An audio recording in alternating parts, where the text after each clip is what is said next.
انقلابی اقدامات. اور یہی وہ ضرورت تھی کیونکہ اس وقت شیعہ جو تھے بہت ہی زیادہ ان کے جو جوش اور جذبے تھے وہ پست ہو چکے تھے, خوف اور دبدبے کا شکار ہو چکے تھے. ضرورت تھی کہ امام اس شیعوں کو اس دبدبے سے نکالیں, اس خوف سے نکالیں.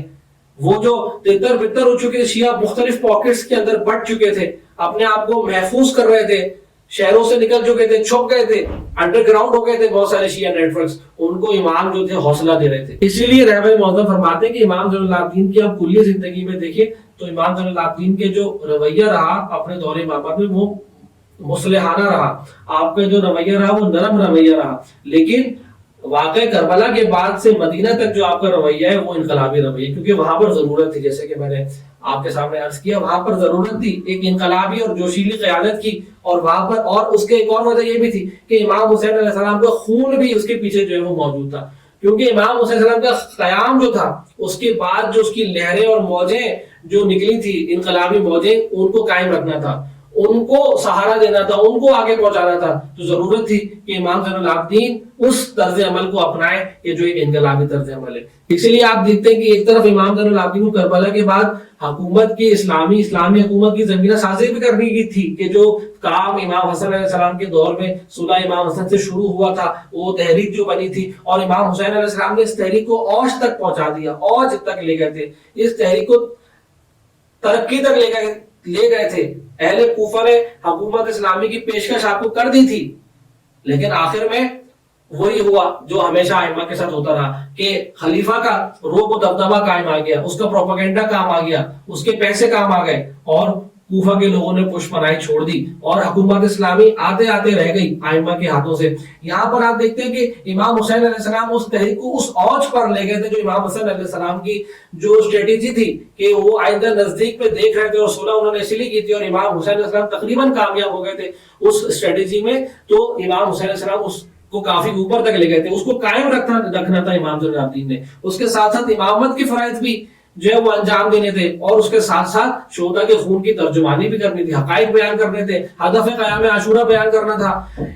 بنو امیہ کی خواصتیں, یزید کی خواصتیں بیان کرنی تھی, ان کے چہرے سے نقاب اتارنی تھی. وہی وقت تھا, اچھا موقع, سازگار موقع تھا کہ بنو امیہ کے جو مقدس جو لبادہ اڑا ہوا تھا اس سے جو ہے وہ چہرے کو اتارا جائے, نقاب کو. لہٰذا امام زین العابدین نے ان تینوں محاذوں پر جو ہے مقابلہ کیا, ان تینوں محاذوں پر جہاد کیا. اسی لیے آپ نے جو خطبے دیے شام کے دربار میں اور کوفہ میں, وہ انہی مطالب پر جو ہے وہ محیط ہیں. آپ کے جو خطبات کو اگر ہم دیکھتے ہیں تو آپ نے یہی بیان کیا, مقصد شہادت, مقصد قیام, اور کس شفاف طریقے سے اہل بیت علیہ السلام پر ظلم کیے گئے وہ آپ نے بیان کیا, تاکہ بنو امیہ کی کرتوت جو ہے لوگوں کے سامنے آئے. اس کے بعد رہبر فرماتے ہیں کہ واقع کربلا کے بعد جو دور تھا وہ اختناق کا دور تھا. تشیع اس دور میں سب سے زیادہ کمزور تھی, جیسے کہ میں نے عرض کیا, جو نیٹ ورکس تھے وہ انڈر گراؤنڈ چلے گئے تھے, جو اس سے پہلے نیٹ ورکس تھے وہ توڑ دیے گئے تھے کوفہ کے اندر ابن زیاد کی طرف سے, عبائدین کو شہید کر دیا گیا تھا, جو باقی جو سیٹ اپس تھے وہ توابین کے قیام میں جو ہے وہ شہید ہو گئے تھے. اس کے علاوہ مختار کا قیام آیا, مختار کا قیام کچھ عرصے بعد شکست کھا گیا. ابراہیم ابن مالک اس طرح سے عبائدین جو تھے وہ شہید ہو چکے تھے. لہٰذا اسی طرح واقع حرہ مدینہ میں پیش آ چکا تھا. لہٰذا شیعہ جو تھے وہ انڈر گراؤنڈ چلے گئے تھے, شیعہ جو تھے وہ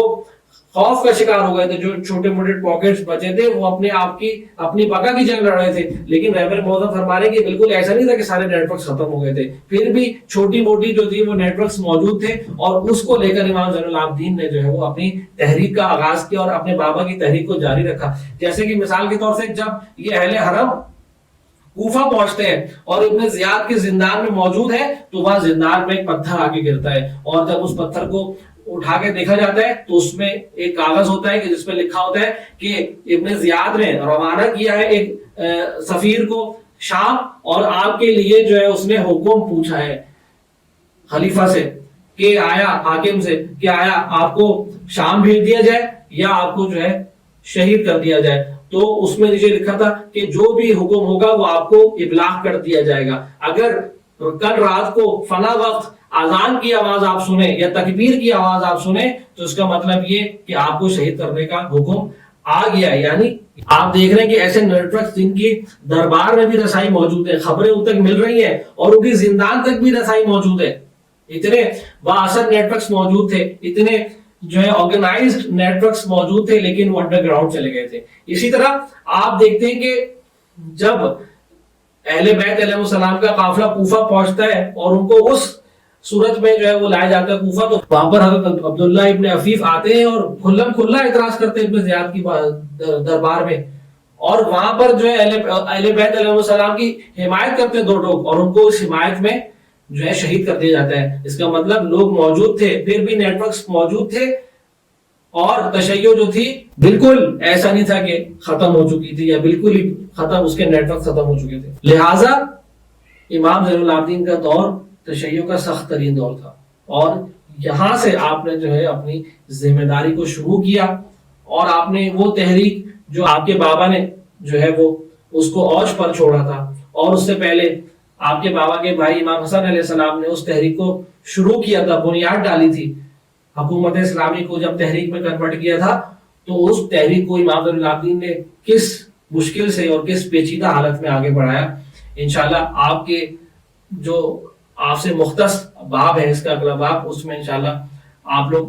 ان سارے مراحل کو سنیں گے. جب تک کے لیے ہمیں اجازت دیجیے, ہمیں اگلے اس کے لیے جوائن کرنا نہ بھولیے گا. اپنے فیڈ بیک اور کمنٹ سے ہمیں آگاہ کرتے رہیے گا. بندے اخیر جلی حیدر کو اگلی دفعہ کے لیے اجازت دیجیے. والسلام علیکم ورحمۃ اللہ وبرکاتہ. زندگی ائمه علیهم السلام رو که 250 سال طول کشیده زندگی یک انسان به حساب بیارید.